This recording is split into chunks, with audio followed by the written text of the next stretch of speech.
اور سپردگی کی جگہ یعنی جہاں اس کا مکان یا اس کی قبر بنے اللہ تعالیٰ اس کو بھی جانتا ہے، اس کا بھی رب کریم نے بندوبست کیا ہے، اور یہ سب کچھ روشن کتاب میں مذکور ہے۔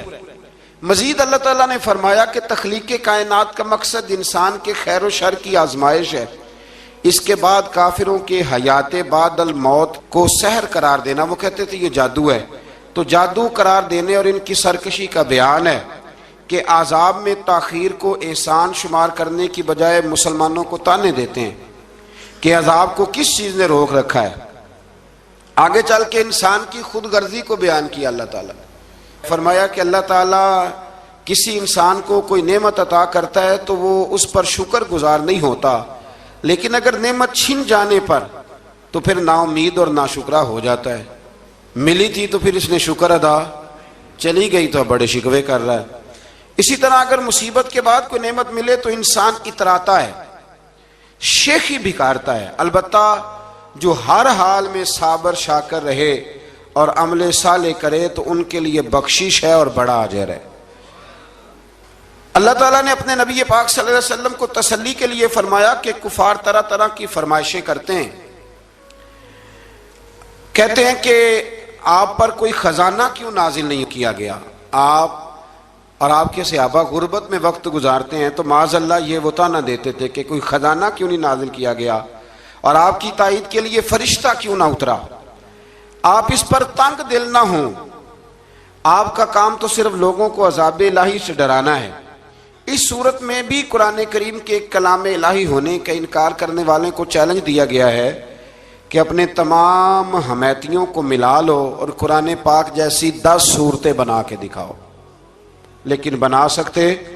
آیت نمبر 15 میں ارشاد فرمایا کہ دنیا اور اس کی زینت کے طلبگاروں کو ان کے اعمال کا اجر اسی دنیا میں مل جائے گا، لیکن آخرت میں پھر ان کا کوئی حصہ نہیں ہوگا، اجر آخرت کے اعتبار سے ان کے اعمال باطل ہو جائیں گے۔ آیت نمبر 17 میں قرآن کی حقانیت کا انکار کرنے والوں کے لیے نار جہنم کی وعید کا ذکر ہے، اور قرآن کے اللہ کی جانب سے حق ہونے اور بغیر کسی شک کے اس پر ایمان لانے کا ذکر ہے۔ اس کے بعد اللہ تعالیٰ پر جھوٹ باندھنے والوں اور اللہ کے رستے سے روکنے والوں کا ذکر کیا گیا کہ قیامت کے دن ان پر گواہ پیش ہوں گے کہ یہ اپنے رب پر جھوٹ باندھتے تھے، اور ان پر اللہ کی لعنت، ان کے لیے دوہرے عذاب اور آخرت میں ان کی یقینی ناکامی کا ذکر ہے۔ یہاں ایک بات آپ سے بھی عرض کروں، ہم بھی کئی دفعہ نا بھولے پان میں کہہ دیتے ہیں اللہ نے یہ بھی تو فرمایا نا جی قرآن میں، تو جب تک آپ پڑھ نہیں لیتے یا سن نہیں لیتے تب تک یہ جملہ بولنے کی ضرورت ہے۔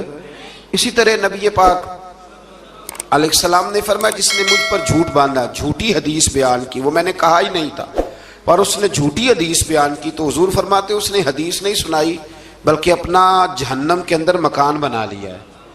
تو قرآن و سنت کے معاملے میں جس چیز کا علم نہ ہو، جس کی پوری خبر نہ ہو، آپ اس کے حوالے سے کوئی بات کر سکتے، احتیاط کریں، بہت احتیاط کریں۔ آیت نمبر 23 میں بتایا کہ جو ایمان لائے اور جنہوں نے نیک کام کیے اور اپنے رب کے حضور عاجزی کی تو یہ لوگ ہمیشہ جنت میں رہیں گے۔ مزید فرمایا کہ مومن اور کافر کی مثال ایسی ہے جیسے اندھا اور بینا، مومن گویا دیکھنے والا ہے اور کافر گویا اندھا ہے اور بہرا اور سننے کی صلاحیت رکھنے والا۔ آیت نمبر 25 سے 23 تک میں پھر حضرت نوح علیہ السلام اور ان کی قوم کے حالات بیان ہوئے کہ نوح علیہ السلام نے جب اپنی قوم کو توحید کی دعوت دی اور انکار پر عذاب الہی سے ڈرایا تو قوم کے سرداروں نے ان سے کہا، بھلا کیا کہا؟ کہنے لگے آپ تو ہم جیسے بشر ہیں، تو ہماری طرح ہی ہیں آپ، اور آپ کے پیروکار پسماندہ یعنی غریب لوگ ہیں اور کم عقل لوگ ہیں، ہماری رائے میں آپ کو معاذ اللہ ہم پر کوئی فضیلت حاصل نہیں، بلکہ معاذ اللہ ثم معاذ اللہ۔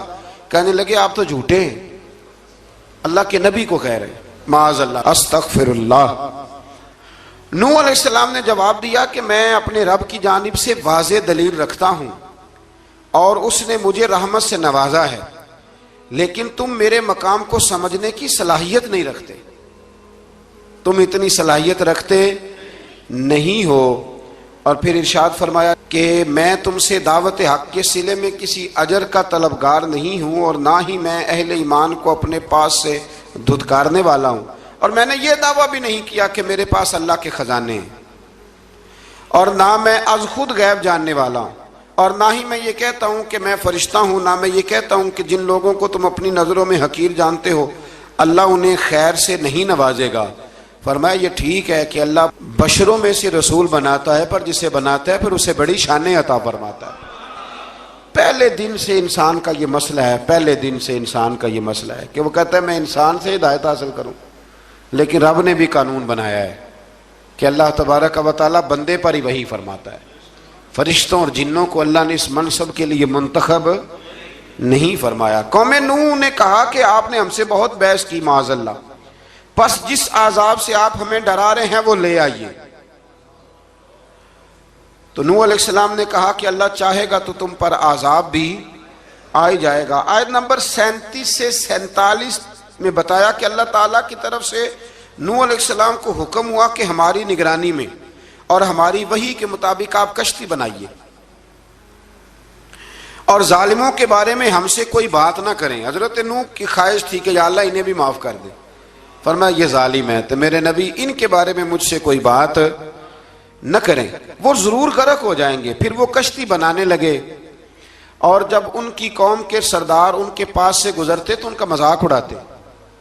یہ آپ کیا کر رہے ہیں؟ آج بھی وزیر مشیر بڑے بڑے لوگ اللہ ماشاءاللہ دینداروں کا مذاق اڑاتے نہیں؟ اڑاتے ہیں کہ نہیں اڑاتے مذاق؟ یہ کن کا طریقہ ہے؟ یہ تو قرآن مجید کہہ رہا ہے کہ حضرت نوح کی قوم جو کافر تھی ان کا طریقہ ہے اہل ایمان کا مذاق اڑانا۔ تو وہ مذاق اڑانے لگے۔ نوح علیہ السلام نے کہا کہ وہ وقت آنے والا ہے کہ جب تمہارا مذاق اڑایا جائے گا